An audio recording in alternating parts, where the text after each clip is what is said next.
सुदर्शन चक्र से उसका सर काट दिया, लेकिन अमृत पी करके वो अमर हो चुका। इसलिए धड़ राहु सर के थे, लेकिन सर तक है। हमारे रहीम जी ने इस विषय में बहुत सुंदर कहा कि मान सहित विष खाए के शंभु भय जगदीश, और बिना मान अमृत पिया तो राहु कटाया से, बिना मान अमृत पिया राहु कटाया से। इसलिए रहीमन मुहिम सुहाए अमीय पियावत मान बिन, और जो विष देत बुलाए तो प्रेम सहित मरि वो भलो, जो विष देत बुलाए। सम्मान के साथ शिव ने विष पिया तो जगत पूजनीय हो, और राहु ने बिना मान के अमृत पिया तो भी उसका सर काट दिया गया, और संसार में उसकी अपमान से नहीं सम्मान से लो जो लेना है। और अब भगवान वास्तविक वेश में आ गए। दैत्यों ने कहा ये तो विष्णु फिर देवासुर संग्राम हुआ। इस बार देवताओं ने बाजी मारी, विजयी हुए थे। दैत्य बुरी तरह पराजित हुए। सात भागे भागे राजा बलि के शरण में गए, दुहाई हो दुहाई। क्या हुआ? देवताओं से हम पराजित हुए, अमृत भी नहीं मिला। आप बलवान हैं, हम चाहते हैं दैत्य कुल का भी कोई स्वर्ग का राजा बने, हम आपका साथ देंगे, आप हमारी अध्यक्षता कीजिए और इंद्र का सिंहासन छीन लीजिए। राजा बलि ने कहा मैं छीन के कुछ नहीं। राजा बलि प्रहलाद जी का पोता है, प्रहलाद जी का पुत्र विरोचन है, विरोचन का पुत्र राजा बलि। बलि ने कहा वेदों का आदेश है कि जो सब यज्ञ पूर्ण कर लेता है उसे स्वर्ग का राज्य मिल जाता है, तो मैं तो यज्ञ करूंगा, युद्ध नहीं करूंगा, यज्ञ करूंगा। 99 यज्ञ राजा बलि के विरुद्ध पूर्ण हुए। जब राजा बलि संवार यज्ञ कर रहा था, इंद्र को भय, इंद्र ने भगवान से जाकर के प्रार्थना किया कि महाराज मेरा सिंहासन खतरे में, रक्षा। भगवान ने कहा, कश्यप अदिति का माध्यम लेकर भगवान ने कामना बता दी। भगवान की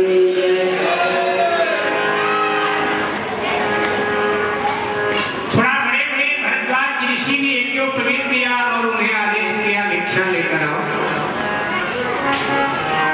बामन राजा बलि के द्वार पर पधारे। बलि ने देखा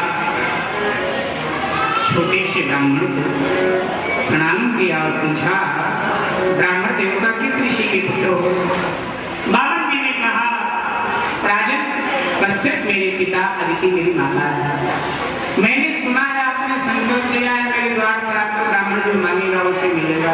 मैं मांगने आया हूँ, बताओ जो मांगूंगा मिलेगा? बोले अवश्य मिलेगा, मांगो। भगवान ने कहा मुझे 3 पग जमीन चाहिए। राजा बलि हंस पड़ा, बोला एक सम्राट से 3 पग जमीन कुछ आप? बोले नहीं, 3 पग जमीन। इतने में शुक्राचार्य आ गया।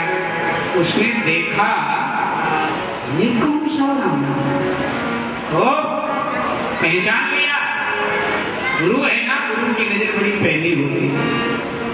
ये तो भगवान, ये कहीं न कहीं देवताओं का स्वार्थ सिद्ध करने आया है। देवताओं की बलि को अलग ले जाकर सिखाया ये ब्राह्मण नहीं है तो ये भगवान है स्वयं विष्णु। देना मत, मना कर दे, बोले मैं नहीं दूंगा, जाओ। राजा बलि ने कहा क्या कह रहे हैं? कोई साधारण ब्राह्मण होता तो भी मैं मना न करता, क्योंकि मेरी प्रतिज्ञा है। और ये तो स्वयं भगवान जो तीनों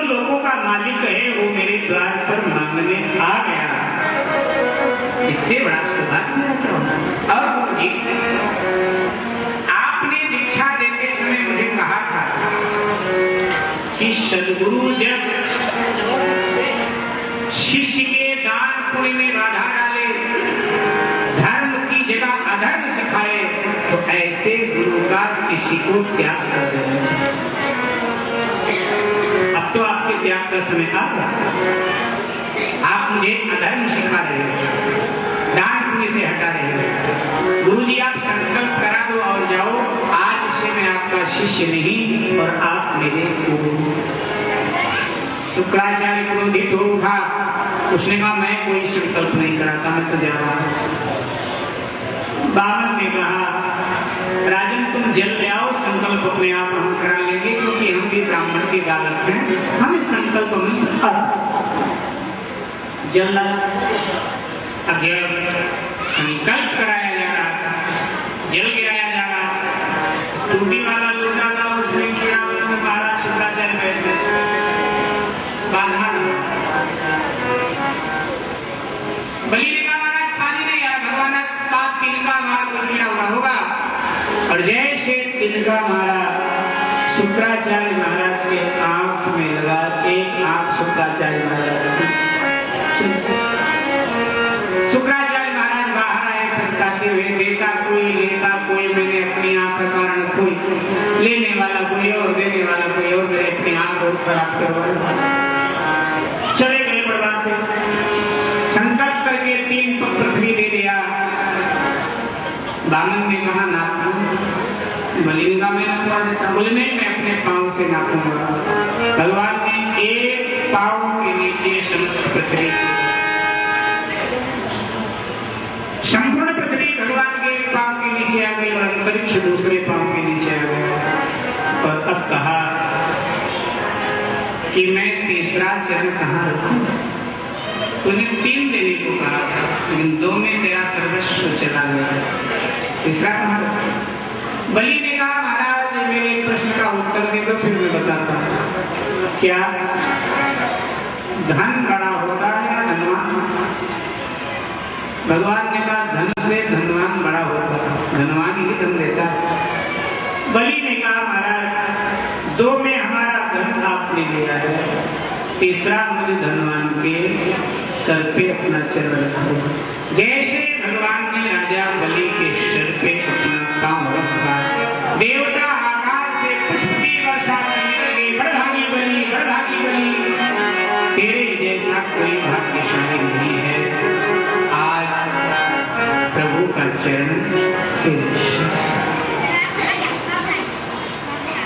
और तब बलि को भगवान ने कहा मैं तुझे पाताल लोक का साम्राज्य देता हूँ और अमरत्व देता हूँ। अमरता दिया, बलि आज भी जीवित, अमरत्व देता हूँ। वैवस्वत मनवंतर जब तक है तब तक तो यही इंद्र शासन करेगा स्वर्ग पर, लेकिन जब वैवस्वत मनवंतर पूर्ण होगा जाएगा, सावर्ण मनवंतर लगेगा, तब मैं तुझे स्वर्ग का राज्य और बलि पाताल चला गया, वहां शासन कर रहा है। जब सावर्ण मनवंतर आएगा तब बलि राजा बनेगा स्वर्ग। इस समय वैवस्वत मनवंतर चल रहा है, संकल्प में आता ना वैवस्वत मनवंतरे अष्टाविंशतमे युगे कलियुगे कल्पितम चरणे आदि आदि। हर मनवंतर में एक अलग इंद्र होता है। इंद्र ये कोई नाम नहीं, ये पदवी, जैसे प्रधानमंत्री कोई नाम नहीं जो उस पे बैठता है प्रधानमंत्री, ऐसे इंद्र। इस समय जो इंद्र शासन कर रहा है स्वर्ग पर, उसका नाम है पुरंदर। इस समय शासन करने वाले इंद्र का नाम पुरंदर है, और जो मनु शासन इस समय कर रहा है उसका नाम है वैवस्वत। हर मनवंतर में अलग मनु होता है, वैवस्वत मनु। अब तक 14 मनु हो गए। सबसे प्रथम मनु का नाम है स्वयंभू मनु। तो भगवान ने कहा कि फिर तुझे मैं इंद्रासन दूंगा, इंद्र का राज्य दूंगा। बलि प्रसन्न हो उठा तो कामना अवतार की चर्चा सुखदेव जी ने परीक्षित को कही है। आइए कुछ क्षण हरि नाम का आश्रय लेकर आज की कथा को विश्राम की ओर ले चलते हैं और यहाँ से आगे की चर्चा कल पुनः प्रातः काल 9 बजे करेंगे। भाव और श्रद्धा से कुछ क्षण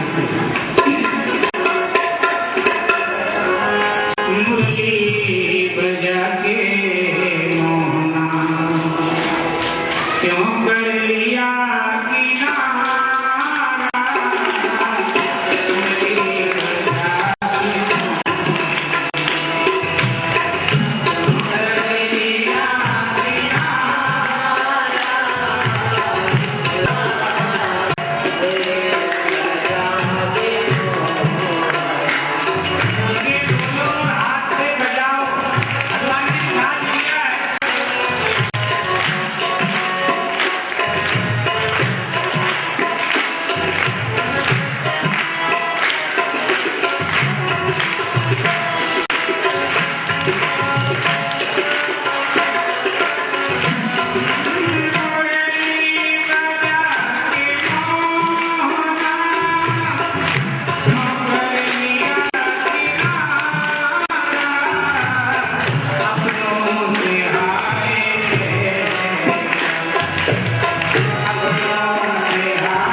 सभा में और सायंकाल की कथा भगवान श्री कृष्ण के जन्मोत्सव तक चली। कल नंद उत्सव मनाया जाएगा। आप अपने घर में बच्चों का जन्मदिन मनाते हैं तो अपने पास पड़ोस वालों को भी बुलाते हैं और इधर उधर रिश्तेदारों को भी फोन करते हैं कि हमारे यहाँ बच्चे का जन्मदिन आना। तो कल ठाकुर जी का जन्मदिन है, आप तो आइए, अपने साथ और लोगों को भी लेके आइए कि हमारे गुरुदेव के यहाँ ठाकुर जी का जन्म है, आज ठाकुर जी प्रकट होंगे। तो आना है, अच्छे अच्छे वस्त्र पहन कर आना है। और जब जन्मदिन पर जाते हो ना, किसी संसारी बच्चे के जन्मदिन पर, तो खाली हाथ नहीं जाते हो, तो इसलिए खाली हाथ आना नहीं, श्रद्धा भेंट ले करके आना ठाकुर जी के जन्मदिन पर। तो कल की कथा ठाकुर जी के जन्मोत्सव, तो सायंकाल की सभा में कृष्ण जन्मोत्सव अर्थात नंद उत्सव मनाया जाएगा। तो आप सब सादर आमंत्रित हैं। व्यासपति की ओर से आप जी महाराज जी के आदेशानुसार प्रश्न और समय का विशेष ध्यान रखें। आप सब विलंब से आते हैं तो समय का ध्यान रखें, समय से आए। पूज्य महाराज जी के आदेशानुसार प्रश्नोत्तरी जो 4 प्रश्न होते हैं, तो कल की कथा से पहला प्रश्न है, ऋषभदेव जी महाराज के माता पिता का क्या नाम है? कल मैंने विस्तार से चर्चा ऋषभदेव जी की थी कि हमारे हिंदू धर्म में 24 अवतारों में से एक हैं और जैन धर्म के प्रथम तीर्थंकर हैं ऋषभदेव जी।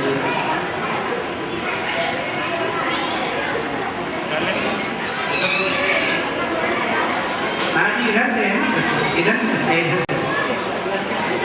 इधर से भाइयों की तरफ से ऋषभदेव जी महाराज के माता पिता हैं।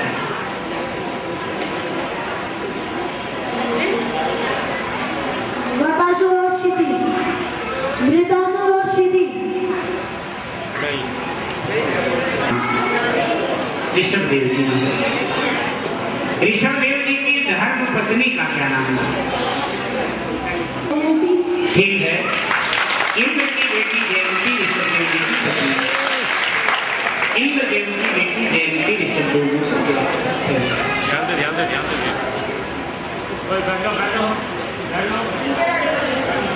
जड़ भरत के पिता का क्या नाम है? जड़ भरत।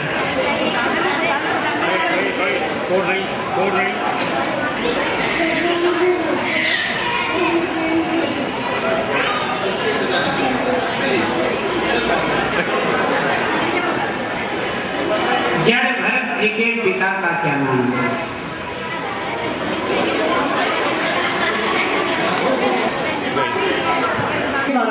ऋषभदेव के पुत्र हैं जड़ भरत।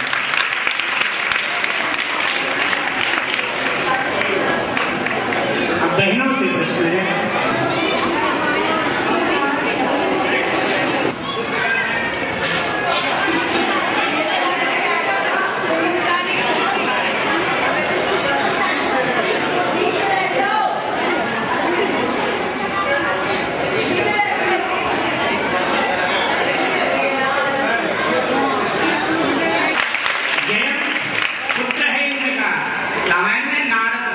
विकल जयंता।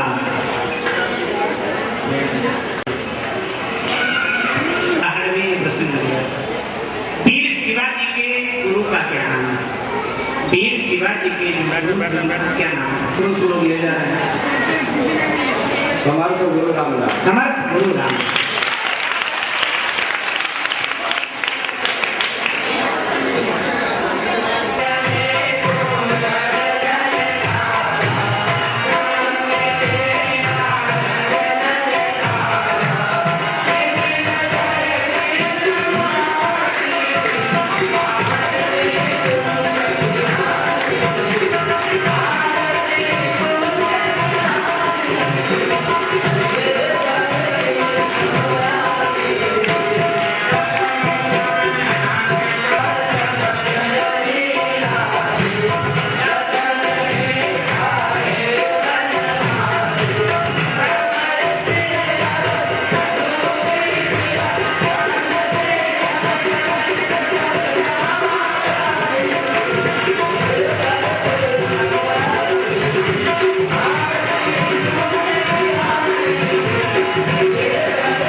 ये